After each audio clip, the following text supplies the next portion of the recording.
Okay, let's continue. B part 3, lecture 10. Hamilton's equation.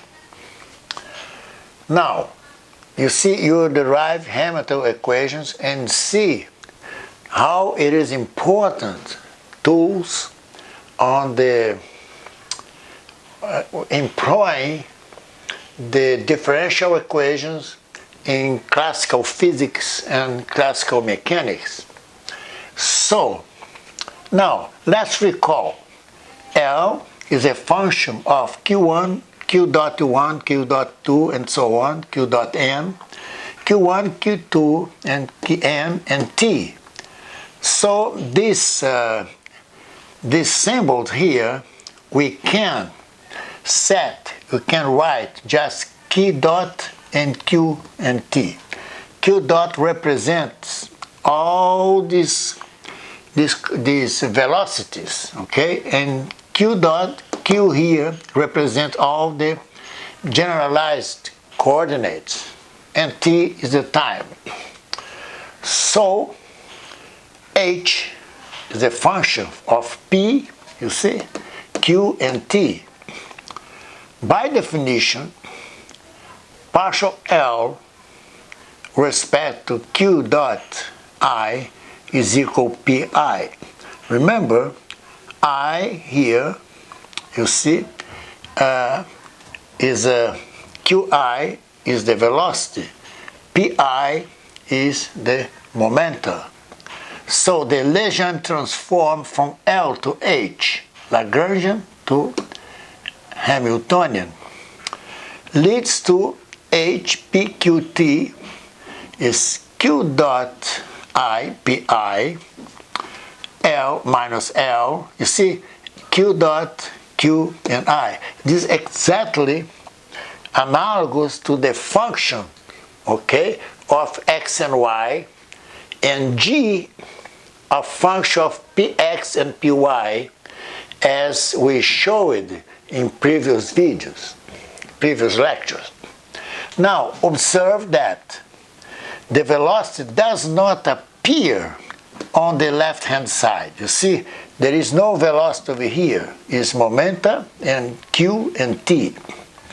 So, what we'll do, you see, we solve this equation here, okay, to obtain Q dot I in terms of P, Q, and T, okay, as you pointed out in previous videos, in which it is substituted into H, P, Q, T if the Hessian matrix, the circular derivative of the Lagrangian with respect to Q dot I, Q dot J is non-singular.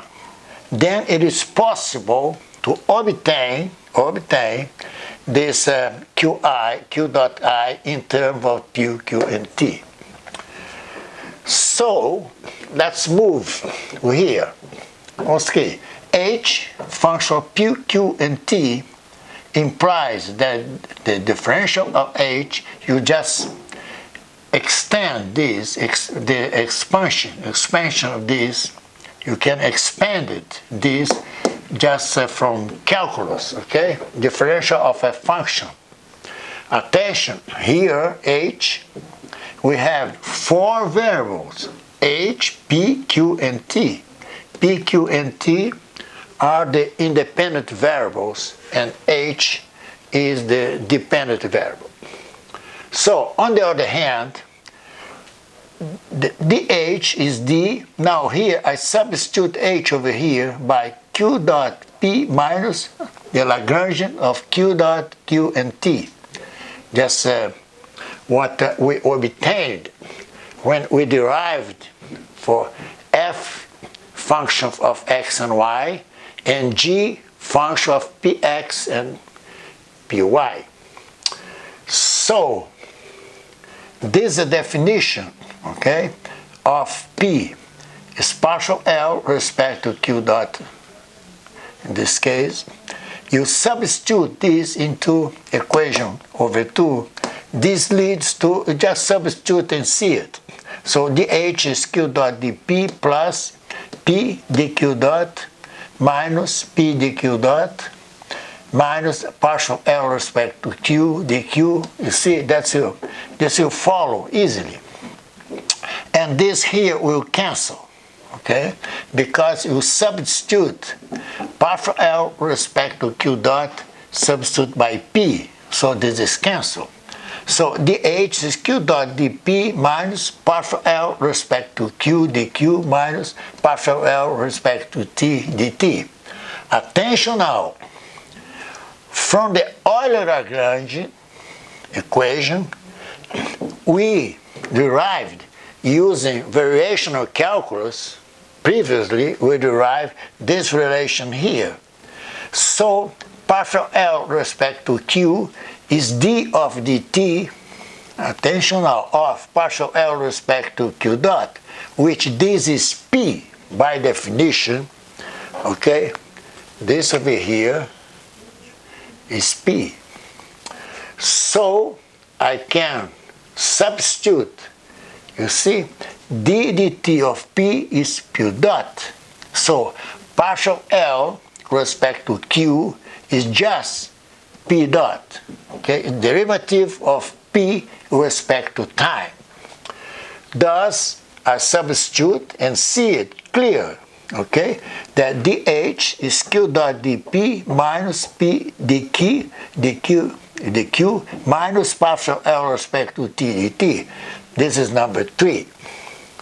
Now I will compare equations 1 and 3.